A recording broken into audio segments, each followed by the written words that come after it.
सुशांतु जी, इन्होंने तो मान लिया है कि सरकार की विफलता है, जो होना चाहिए था, जितना काम मजदूरों के लिए होना चाहिए था उतना नहीं कर पाए। हाँ, नहीं हुआ। सुशांतु जी,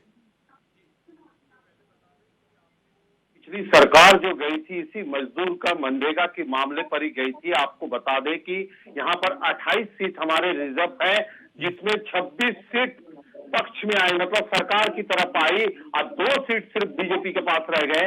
ये बीजेपी अगर समझ सके कि आदिवासी मूलवासियों पर उन्होंने कोई काम नहीं किए थे, इसलिए उसे सरकार ने हटा दिए, और ये सरकार भी कोई काम नहीं कर पा रहे हैं, निश्चित तौर पर बदलाव लाएगी। लेकिन दोनों हटाने के बाद तीसरे विकल्प की जनता सोचने लगी है।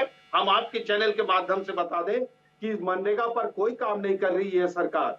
ये सरकार जो भी थोड़ा बहुत काम है, लोगों की भरोसा नहीं है।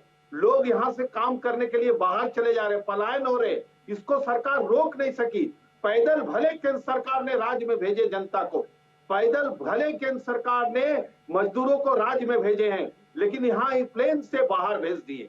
ये नहीं होनी चाहिए थी। हमारे झारखंड में काम है, काम देने की जरूरत थी, जो काम नहीं दी गए, और ये सरकार, राज्य सरकार ये काम नहीं कर पाए। ये बोलने की ताकत सरकार को समर्थन करके रहता है मुझे, और मैं बोलता हूं कि जो गलत है उसे गलत बोलूंगा। आपको भी बता दें कि हमारी पिछली सरकार ने कोई काम नहीं कर पाई थी इस पर, मजदूरों पर, क्योंकि हमारे यहाँ जो ट्राइबल की जो जमीनें हैं उसे सरकार ने बंदर बांट कर दिए थे। वो भी भरोसा जनता की चल गई थी, इसके चलते यहाँ से लोग पलायन किए थे। लेकिन केंद्र सरकार की पैदल भले हमारे राज्य में लाए, लेकिन इस सरकार भी इसे नौकरी, इसे रोजगार नहीं दे पा रही।